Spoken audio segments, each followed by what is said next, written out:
আলো আলো আমি কখনো খুঁজে পাবো না। আমার মার প্রেরণায়, আমার মার ইচ্ছাতে আসলে এত দূর আসা। ছোট্ট পেন্সিলে আঁকি তোকে চল। কেমন যাচ্ছে এবং কেমন আছেন? আলহামদুলিল্লাহ, আল্লাহর অশেষ রহমতে আমি অনেক ভালো আছি। আপনার গানের শুরুটা আসলে কবে হয়েছিল এবং সেটা কিভাবে? খুব ছোটোকালেই আমার গানের শুরুটা হয়।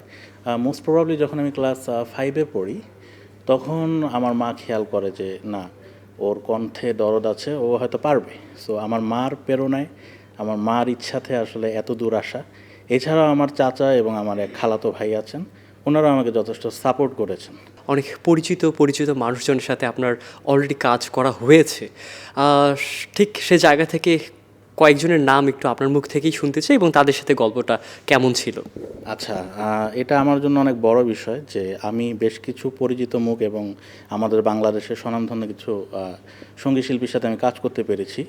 যেমন খুব রিসেন্টলি কণা আপুর সাথে আমার একটা গান বের হয়েছে। গানটার শিরোনাম হচ্ছে থোট পেন্সিল। কণা আপুর সাথে গাওয়াটা এটা আমার অনেক বড় একটা স্বপ্নের মতো ছিল, কারণ আসলে ছোটোকালে ওনাদের গান শুনে বড় হয়েছি তো, কণা আপু, ন্যান্সি আপু। সো এটা আমার লাইফে একটা বিগ বলবো যে অ্যাচিভমেন্ট ছিল। আমাদের চ্যানেল আইরই সেরা কণ্ঠের প্রথম চ্যাম্পিয়ন ঝিলিক আপুর সাথে আমার একটা গান আসবে। গানটা যদিও কাভার, বাট এটা সারপ্রাইজ, এটা আমি বলবো না এটা কী গান। এটা এই গানটা আসলে ওইভাবে কেউ কভার করেনি, বাট আই হোপ যে আমাদের ভার্সনটা সবার ভালো লাগবে। আপনি গানের মানুষ, ঠিক গানের জগতে আপনাকে নিয়ে যেতে চাই। একটু খালি গলায় যদি আপনি গেয়ে তাদেরকে শোনান। আমি চেষ্টা করব আমার নিজস্ব মৌলিক গানটাই গাওয়ার, কণা আপুর সাথে যে গানটা করেছি। সো এই গানটা আমি চেষ্টা করছি। মনটা আজ দেখছে শুধু তোর ছবি, আমি তোর ভালোবাসার প্রেম কবি। মনটা আজ দেখছে শুধু তোর ছবি, আমি তোর ভালোবাসার প্রেম কবি।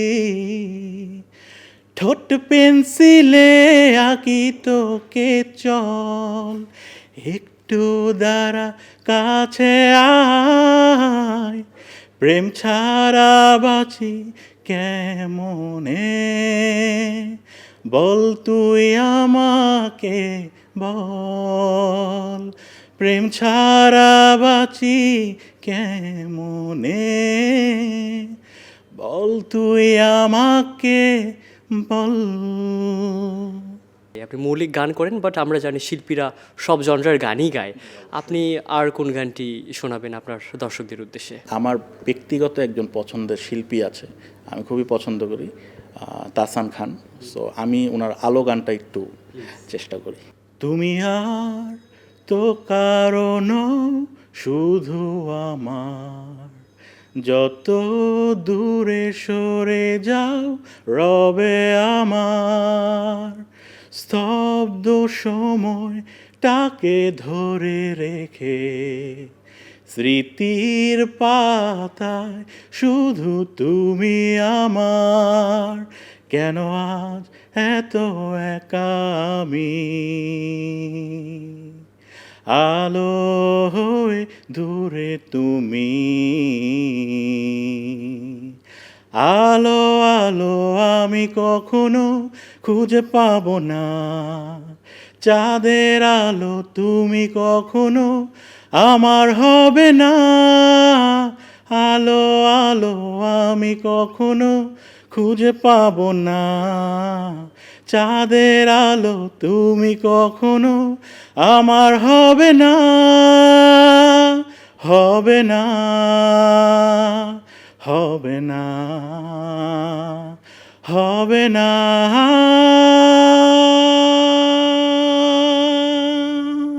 কোন মানুষটার প্রতি আপনি চিরকৃতজ্ঞ?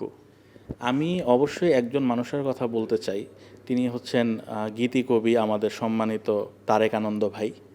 উনি বর্তমানে আমাদের সময়েরও সাংবাদিক। তো উনি যে সাপোর্টটা আমাকে দেয়, ওনাকে আমি অ্যাজ এ মেন্টর হিসেবে অবশ্যই ওনাকে সম্মান করি। উনি আমার যে 26 সালে যে প্রজেক্টগুলো আছে, এই প্রজেক্টের পিছনে ওনার মানে গুরুত্ব অপরিসীম, এবং উনি নিজে এই জিনিসগুলো অ্যারেঞ্জ করেছেন।